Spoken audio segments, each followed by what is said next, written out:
Bonjour les frères et sœurs, bienvenue sur ce bon 3 pour un autre témoignage puissant. Une jeune femme va nous expliquer comment elle s'est rendue dans le monde des sirènes et elle les invitait même chez eux à la maison. Mais personne ne le savait. Hein? Sérieux? Écoutons ça. Témoignage d'une reine du monde des eaux.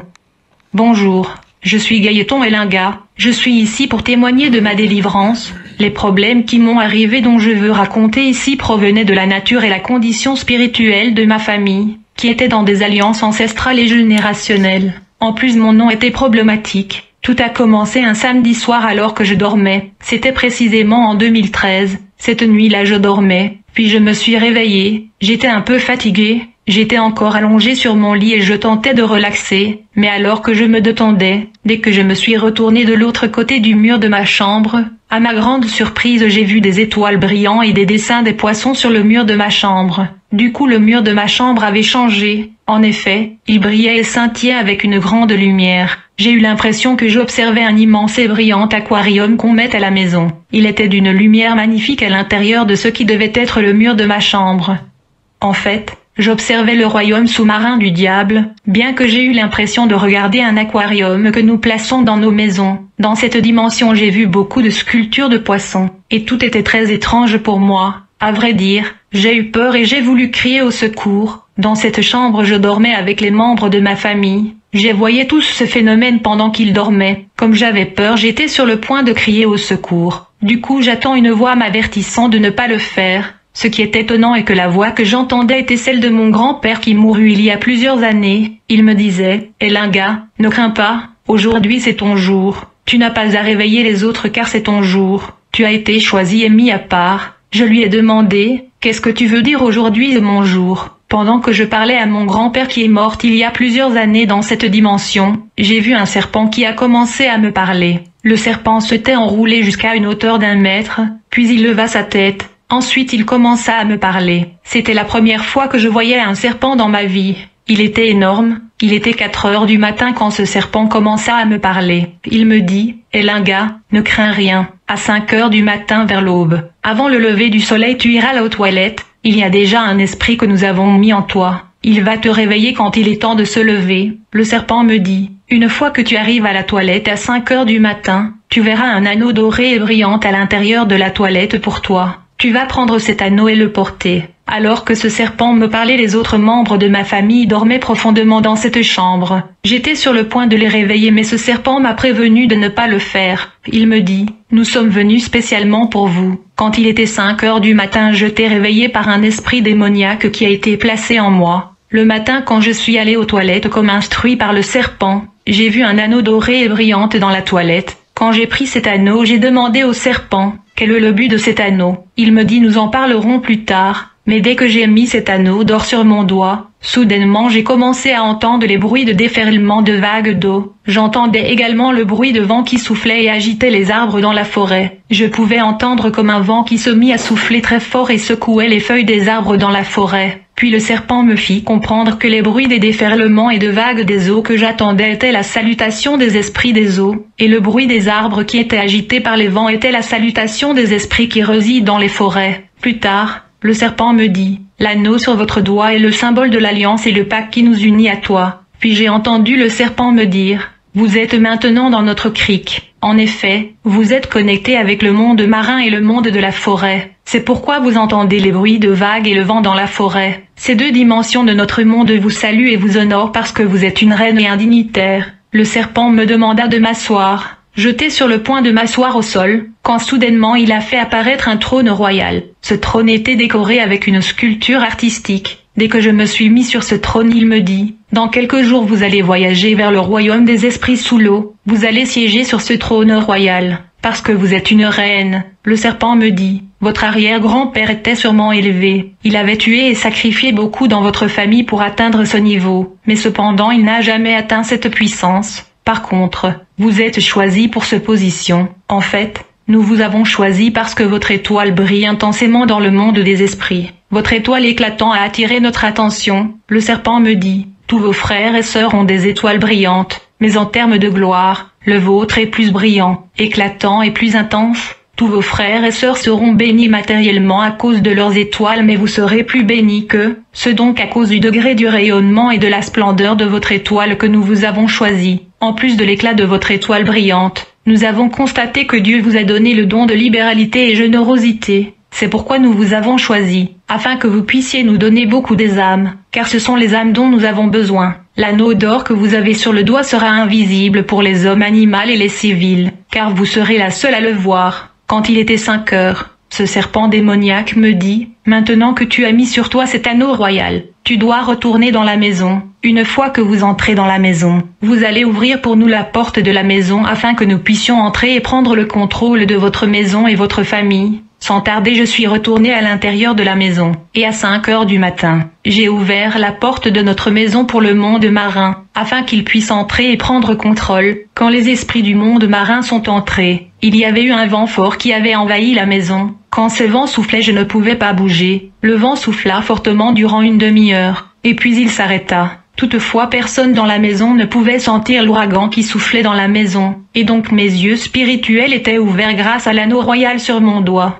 En plus, j'étais le seul qui pouvait sentir et voir ces phénomènes paranormaux. Ces événements étaient en réalité mon entrée dans le monde qui est sous l'eau. En plus du monde de sirènes des eaux, mes yeux spirituels pouvaient voir les esprits de la forêt. J'étais constamment en communication avec ces deux royaumes car j'étais devenu leurs agents. En conséquence, j'ai dû effectuer des missions et affectations pour le royaume des eaux. Peu de temps après ces manifestations surnaturelles, un certain mardi alors que j'étais en train de me laver, j'ai reçu un appel du monde sous-marin. Je fus instruit d'effectuer un voyage dans le monde de sirènes. Étant donné que je me lavais, je leur fais savoir qu'une fois que je finis de me laver, je ne veux pas tarder. Alors une fois que j'ai fini de me laver, aussitôt, je suis allé à la rive du rivière afin de voyager vers le monde sous-marin. En fait, je pouvais effectuer le voyage interdimensionnel vers le monde sous-marin partout où il y avait de l'eau. À vrai dire, l'eau était le portail vers le monde parallèle. Après ma convocation, sans tarder je me suis rendu au bord de la rivière Calamu. Dès que je suis arrivé au bord de la rivière, je me tenais devant la rivière, et je prétendais contempler et admirer la rivière qui coulait. Mais en vérité, c'était juste mon corps qui se tenait là en train d'observer la rivière. Mon esprit avait déjà quitté mon corps et avait voyagé dans le royaume sous la rivière. Pendant ce temps mon corps était animé par un démon. Tu peux même parler à mon corps. Mais en réalité tu parles à un démon qui est entré dans mon corps pour l'animer. Car moi-même je suis déjà sous l'eau. Le vrai moi est déjà dans le monde sous-marin. Ce jour-là quand j'ai fini de me baigner, je me suis rendu vers la rive de la rivière locale, pour voyager dans le monde de sirènes et répondre à la convocation. Avant de me rendre à la plage pour effectuer le voyage vers le monde de sirènes, premièrement je me suis procuré une poupée, ayant beaucoup de cheveux et portant une couronne. Cette poupée était ma représentation dans le monde sous-marin des sirènes. En fait, dans le monde sous-marin j'avais beaucoup de cheveux comme des sirènes et des déesses. J'avais également une couronne royale. J'avais un anneau de puissance et un trône. La première fois que je me suis rendu à la plage pour ce voyage, j'étais supposé utiliser ce poupée comme le véhicule de mon esprit. Je veux dire, je devais en premier lieu jeter le poupée dans la rivière. Ensuite, je devais opérer la projection astrale dans le poupée. Je veux dire mon esprit devait entrer dans le poupée et voyager sous l'eau. Ce jour-là, en premier lieu j'ai dû jeter la poupée dans la rivière. Par la suite j'ai dû sortir de mon corps. Enfin mon esprit entrait dans la poupée et voyagea vers le monde de sirènes. Par ailleurs, ce poupée n'était pas seulement le véhicule de mon esprit, c'était également ma représentation, et donc ce jour-là j'ai quitté mon corps et je suis entré dans la poupée.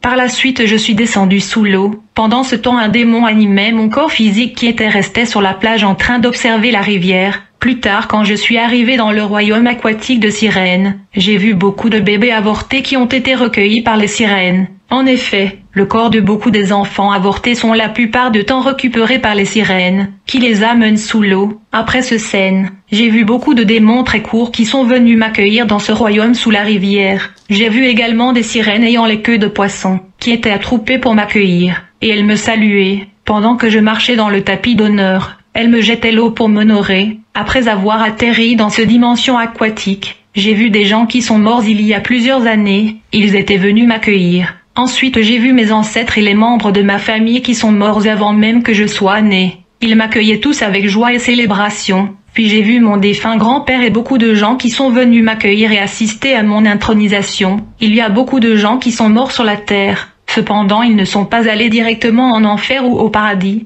À cause des alliances de nos ancêtres, beaucoup de gens meurent prématurément avant le temps que le Seigneur les avait alloués. En conséquence, ils continuent leur vie dans le monde qui est sous l'eau. J'ai été surpris de voir beaucoup de membres de ma famille qui sont morts il y a plusieurs années. Ils vivaient sous l'eau dans cette civilisation sous l'eau. Il y avait une foule des humains et de sirènes qui étaient réunis. Car je devais être intronisée et couronnée comme reine du monde des eaux. Je marchais sur un sol qui ressemblait à de l'eau. Pourtant mes pieds ne touchaient pas l'eau. Alors que je marchais dans ce tapis d'honneur, je vis un corbeau suspendu dans l'espace. Ce corbeau annonça ma venue et dit à la foule: c'est la personne qu'on attendait tous, elle est enfin arrivée, alors que ce corbeau me présentait à l'assistance des sirènes et des esprits qui sont venus m'accueillir. J'ai continué à avancer vers le trône qui était érigé pour moi, au point de la rencontre de la rivière et du fleuve Congo. Quand je suis arrivé au point de la rencontre de la rivière et le fleuve, j'ai vu un trône magnifique qui était bien orné pour moi. On m'a demandé de siéger ce trône.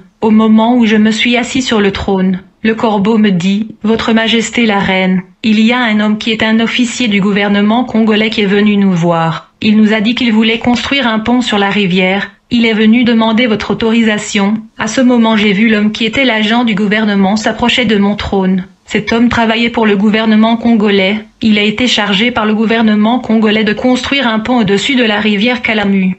Il est venu chercher la permission du monde sous-marin. Étant donné que j'étais nommée reine, je devais donner à l'officier du gouvernement congolais l'autorisation de construire le pont sur la rivière. Frères et sœurs, nous avons ici le cas d'un agent gouvernemental national envoyé sous l'eau pour demander l'autorisation de construction d'un pont au-dessus de la rivière. La Bible dit: le monde entier est sous la puissance du malin. En vérité, chaque fois qu'un pont doit être construit sur une rivière, un lac, un courant d'eau ou fleuve, le gouvernement local et national doit arriver à un accord et recevoir la permission des entités de l'eau résidant et régnant dans cette eau. Autrement, il y aurait des perturbations et des obstructions. Quand j'ai donné à l'officier du gouvernement l'autorisation de construire le pont, je lui ai demandé de nous apporter de bananes, du poisson. Il devait également apporter 100 francs. Je lui ai dit d'apporter toutes ces choses à minuit au bord de la rivière, et de faire de prières d'invocation au nom de la reine telle du royaume tel. En plus de ces exigences, je lui ai également donné l'option de venir le placer dans la rivière. Une fois qu'il aura acheté ces choses, quelques jours après l'entrée en fonction dans le monde sous-marin comme reine du monde des eaux, quelques jours plus tard, je dormais à la maison, quand soudainement l'agent du gouvernement congolais est venu chez moi, avec les exigences que je lui avais demandées. Il se tenait à la porte de notre enceinte. Alors que je dormais, il me réveilla par ses invocations, comme je lui avais instruit. Aussitôt que l'officier de l'État signala sa présence par la conjuration, immédiatement je suis sorti de mon corps. À ce moment même, ma tenue royale est descendue sur mon corps astral, puis ma servante et le majordome m'habillèrent avec le vêtement royal. Ceux-ci étaient des démons assignés pour me servir car j'étais la reine des eaux. Une reine dans le monde des eaux diffère d'une déesse. En effet, il y a beaucoup de races de déesses dans la civilisation aquatique. Le royaume de Satan est une imitation du royaume de Dieu en termes d'organisation. Il a tenté de calquer ce qu'il a laissé au ciel, de même que dans l'Église il y a des différents ministères et des dons. Dans le monde sous-marin il y a diversité de sirènes et de déesses. Ils possèdent de puissances et pouvoirs variés. Ainsi il y a de déesses de beauté qui donnent l'aspect, la beauté et le charme. Il y a de déesses de richesse, qui donne de l'argent. Il y a la déesse de la fécondité qui donne des enfants aux femmes stériles. Il y a deux déesses de séduction et celle de la célébrité. Tous sirènes, déesses et reines ont à la tête un roi, qui domine tout le monde sous-marin. Avant de quitter mon corps pour aller rencontrer l'officier de l'État congolais dehors, j'ai dû souffler un vent de manipulation sur toutes les personnes qui dormaient dans la maison, pour qu'ils dorment profondément. Car il est très dangereux qu'ils se réveillent pendant que j'opère des projections astrales vers le monde de sirènes des eaux. En effet, dans le cas où quelqu'un se réveillait et bougeait mon corps, je serais en danger de mort. À vrai dire, j'aurais du mal à retourner dans mon corps. Alors, j'ai rejoint l'agent du gouvernement à l'extérieur et nous avons voyagé à la rive de la rivière Kalamu. Nous avons effectué un déplacement astral vers la rivière. Quand nous avons atteint la rive de la rivière, j'ai instruit l'officier de l'État de placer tous les objets qu'il avait amenés au sol sur la rive de ce rivière. L'officier de l'État posa tout ce qu'il avait amené sur la rive, puis il se tint devant la rivière pour s'adresser aux esprits du monde sous-marin. Il dit: « Je suis Monsieur X. Je viens de la part du gouvernement congolais. Je voudrais construire un pont dans ce rivière pour la bonne circulation de population locale. Voici les exigences et offrandes que vous m'avez demandées. dès que l'officier de l'État avait fini de présenter les offrandes qu'il avait emmenées, soudainement survint le corbeau, que j'avais vu la dernière fois lors de mon couronnement et mon intronisation. Aussitôt que ce corbeau vint, il survola la rive de ce rivière, et ce corbeau souffla du feu de sa bouche sur les objets apportés par l'officier de l'État congolais. En conséquence, ces objets étaient tous brûlés par le feu qui a été soufflé par le corbeau. Ceci voulait dire que l'offrande du gouvernement était acceptée par le monde des sirènes des eaux. Avant de libérer l'officier de l'État, je lui proposa une alliance supplémentaire. Je lui ai dit, nous devons signer un accord. Il y a un hôtel gouvernemental autour de la rive du fleuve. Vous devez convenir qu'à chaque fois que les gens ont des rapports sexuels dans cet hôtel, la femme sera enceinte, mais elle sera influencée par l'esprit d'avortement. Elle aura tendance à avorter afin que je puisse récupérer le corps du bébé avorté et le transporter sous l'eau. En revanche, au cas où la dame est obstinée et ne veut pas avorter, l'enfant né de cette grossesse sera la nôtre. Nous allons lui utiliser comme notre serviteur T. Il aura deux missions à accomplir. Mais bien qu'il va travailler pour le monde sous-marin, il n'aura pas nécessairement un caractère difficile de peur qu'il soit soupçonneux. Il sera un enfant normal mais un agent du monde des eaux. Ainsi j'utilisais ces enfants que j'envoûtais comme agents pour rendre la parent misérable, pour tuer et ruiner leur vie. Je les utilisais jusqu'à ce que le nombre des années que j'ai déterminé expirait. Dès que le temps alloué pour eux était expiré, je le frappais de la maladie, et il mourait et revenait à moi dans le monde des eaux. Cet officier de l'État accepta le terme et la condition. Enfin nous nous sommes séparés. Au fur et à mesure que j'évoluais avec le monde des eaux, je me suis retrouvé dans le monde de la forêt. J'aimerais mentionner mon implication et l'alliance que j'ai signée avec le monde et les sirènes de la forêt. Ceci arriva le jour de Saint-Valentin. Ce jour-là nous sommes sortis avec des amis dans la ville pour boire et passer des bons moments et se détendre. Plus tard je suis entré à la maison à minuit. Puisque j'étais fatigué, je me suis assis à la porte de notre maison, et je me détendais, quand soudainement j'ai senti un vent très fort se lever et a commencé à souffler. Alors que ce vent violent soufflait, soudainement de loin je voyais un homme venir vers moi, mais j'ai remarqué alors que l'homme marchait et approchait vers moi. La terre tremblait, je pouvais voir que les arbres et les poteaux électriques étaient secoués et tremblaient. Aussitôt que cet homme se rapprocha de moi, je réalisai que ce n'était pas un homme, en fait, il était plutôt un gorille. Les hommes naturels ne pouvaient pas le voir mais je pouvais le voir car mes yeux spirituels étaient ouverts. Ce gorille était un esprit de forêt. Alors qu'il s'approchait j'avais peur. Et même si j'essayais de contrôler ma peur j'avais l'épouvante. Quand ce gorille qui était un génie de la forêt s'est rapproché de moi, il me dit « Ne crains pas, car ton étoile brille très fortement. » Le démon me dit « 3 membres de ta famille ont aussi des étoiles brillantes. Ils peuvent se repentir et aller à Dieu s'ils le veulent, mais pas toi. Vu que ton étoile brille plus fort, tu ne peux pas te repentir, tu dois absolument nous servir. » Et puis après, le gorille m'a blessé dans la jambe. Le sang a coulé, puis il a fait une alliance de sang avec moi. Il m'a dit, certes, vous avez une alliance avec le royaume marin, mais je suis venu signer une alliance avec vous au nom des esprits de la forêt. Afin que nous puissions travailler avec vous, nous voulons vous donner le pouvoir de la forêt. Ensuite ce gorille a commencé à énumérer un nombre de buissons, des forêts et des montagnes dans le pays. Et puis il me dit, partout où il y a un buisson, forêt et montagne tu as le pouvoir. Le démon m'a introduit dans la dimension de sirène et démons de la forêt, des démons de buissons et des démons de montagne. Il m'a établi dans ce royaume. Bien-aimé, nous devons comprendre que beaucoup de forêts, de montagnes et de buissons sont le siège de royaumes et de puissance des ténèbres. Il y a des races de démons qui résident dans la brousse, la forêt et le montagne. Aujourd'hui dans notre pays beaucoup de chrétiens vont prier dans la forêt. De nos jours beaucoup de chrétiens vont dans la forêt et la brousse en retraite de prière. Mais ces lieux sont la résidence des démons de toutes sortes.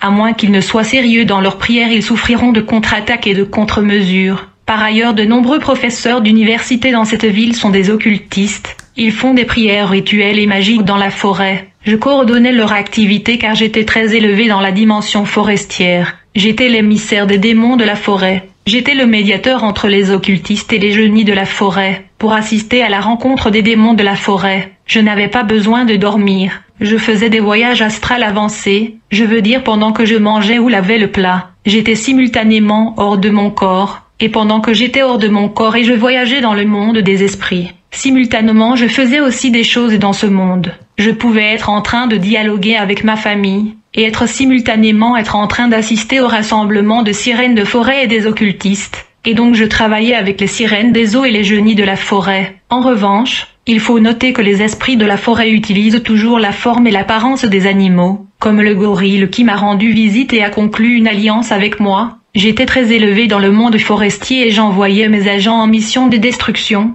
et ces agents qui travaillent avec l'esprit de forêt prenaient toujours la forme d'un animal quand ils accomplissaient leur mission. En cas d'échec, je les punissais et les gardais en forme d'animal. Il y avait un temps où le gouvernement du régime Mobutu était sur le point de construire une bypass dans la capitale. Le gouvernement national devait consulter le gouvernement spirituel du pays, parce qu'il y a un gouvernement spirituel et invisible gouvernant tous les pays du monde. Partant de ceci, le souverain et le propriétaire de ce pays sont spirituels. Le gouvernement national n'avait pas d'autre choix que de négocier avec le gouvernement invisible contrôlant le pays. Le gouvernement invisible, qui est composé de sorcières et satanistes de toutes les provinces et de régions du pays, avait demandé au gouvernement national d'offrir 9 personnes appartenant aux 9 régions du pays. Ainsi, il y a eu un accident dans le site de construction de l'échangeur, et donc 9 personnes mourirent sur le site de la construction de cet échangeur. Ceux-ci étaient des gens de 9 provinces du pays. Ceux-ci étaient de termes et conditions du PAC. À vrai dire, beaucoup des constructeurs et ingénieurs sont dans l'occultisme. De temps en temps, ils rencontrent des monstres et des démons les empêchant de construire dans les sites éloignés, dans l'eau et même les déserts, et donc ils doivent négocier et entrer dans des accords avec les esprits territoriaux qui contrôlent et gouvernent les territoires où sont les sites de construction. Ainsi, les constructeurs et ingénieurs doivent négocier avec les sirènes des eaux, les sirènes de montagne, les sirènes de désert qui contrôlent ces territoires. Car ce monde est contrôlé et assiégé par des différentes races de démons. Le diable a fait savoir à Jésus que ce monde lui appartient et il lui a été donné. Ainsi sous l'eau, juste vers la surface, il y a un monde. Au fond de l'eau, il y a un autre monde, et quand on descend sous la terre ferme, il y a un autre royaume.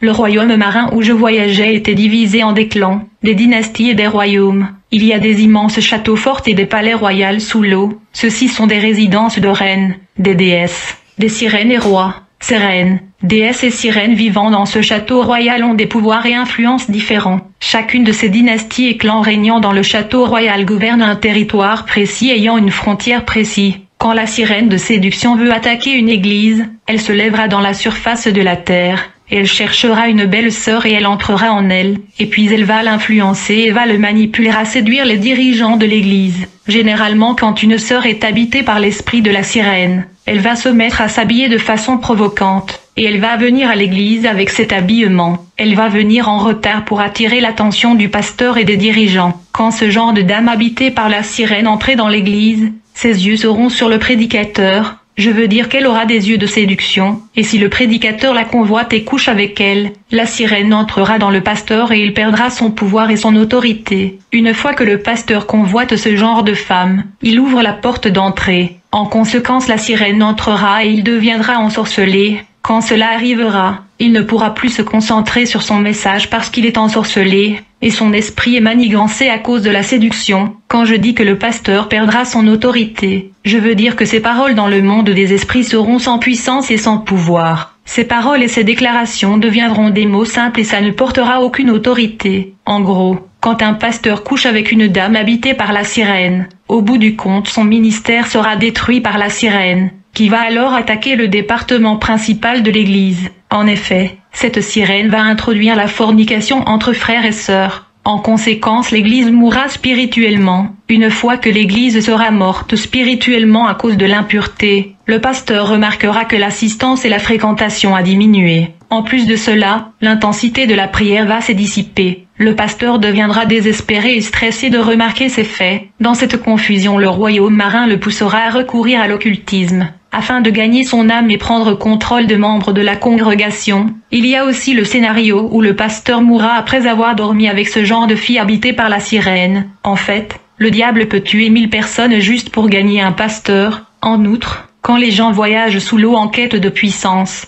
de succès et de la célébrité, ils se marient souvent avec des sirènes des eaux. Quand un homme terrestre se marie à la sirène, ils vont donner naissance à des démons hybrides qui sont des démons aquatiques, appelés nymphes. Si cet homme avait des enfants sur la terre, la sirène et les enfants du monde des eaux qui sont des démons vont se mettre à combattre les enfants physiques qui sont à la surface de la terre. Ces démons combattront les enfants physiques de cet homme. Souvent quand les gens venaient à moi pour le pouvoir ou le succès, je leur donnais les lois et les interdictions dont ils devaient garder. Parfois je leur demandais de choisir un tabou qu'ils pensent qu'ils peuvent gérer. Beaucoup de gens qui venaient pour la richesse et la gloire préféraient être homosexuels, parce qu'ils pensaient que c'était la croix et le fardeau qu'ils pouvaient porter, dans le cas où les gens ne parviennent pas à garder leur tabou. Quand les gens avaient failli de garder les prescriptions, il y avait des conséquences. En outre, il faut noter que dans le monde sous-marin, il y a le tribunal et le système judiciaire. Il y a des anges déchus qui gèrent le système judiciaire dans le royaume marin, et quand les gens enfreignent le tabou et les interdictions, ils seraient d'abord traduits en justice par le procureur, avant de subir les conséquences de leurs délits et infractions. En revanche, ils ont le droit aux avocats pour leur défense. En effet, il y a des avocats employés par la justice pour défendre les accusés dans le tribunal. Ces avocats peuvent être des humains qui sont déjà morts et continuent leur vie dans le monde des eaux ou des démons. Et donc quand un agent de Satan enfreigne la loi qui régit l'alliance ou le pacte qu'il a signé avec le royaume sous-marin, il a le droit à un avocat qui va défendre son dossier devant les tribunaux. Mais dans le cas où vous êtes reconnu coupable, vous mourrez sûrement sur la terre. Et vous allez continuer votre vie dans le royaume sous-marin, jusqu'à ce que vous puissiez atteindre le nombre des années que Dieu vous a attribuées. Vous allez donc continuer la vie sous l'eau comme esclave ou prisonnier au service de Satan. La plupart du temps quand les femmes avortent, le corps de bébés sont récupérés par les sirènes. Et si ces bébés sont récupérés vivants, ils seront élevés par la sirène dans le monde sous-marin comme des démons. Beaucoup de femmes avortent et jettent le fœtus dans l'eau ou la brousse. Ce fœtus sont récupérés par les sirènes. Ils seront élevés dans la civilisation sous-marine. Une fois que ces bébés grandissent dans le monde marin, ils porteraient l'affaire de leur avortement devant le tribunal, et vont soumettre l'accusation contre leur mère qui les a avortés sur la terre. Aussitôt que le verdict est prononcé contre leur mère sur la terre, ces enfants qui sont élevés comme des démons combattront contre leur mère. Si ces derniers ne sont pas en Christ, ils vont subir des conséquences, je veux dire la mort. Si la mère vient en Christ, elle devra consulter un homme de Dieu qui a l'autorité. Quand je dis l'autorité, je veux dire les paroles de cet homme de Dieu doivent peser dans le monde spirituel. Quand j'étais une déesse et une reine du monde des eaux, quand je déclare une parole, quand je disais quelque chose même dans ce monde physique, cela s'accomplissait, parce que j'avais autorité et il y avait du poids dans mes paroles. Il y a des hommes de Dieu qui ont l'autorité, quand ils disent quelque chose et leur parole a le pouvoir et le poids dans le monde des esprits. Mais il y a aussi des hommes de Dieu dont les paroles sont impuissants. Ils manquent d'autorité. Nous vivons dans ce monde. Nous devons être extrêmement prudents parce qu'il y a des réalités dans ce monde que vous ne pouvez pas imaginer. Étant donné que j'étais une déesse de l'eau et représentante du royaume de la forêt, j'étais supposée allouer des jours pour le royaume de la forêt et le royaume sous-marin. Le monde de l'eau était vraiment plus exigeant.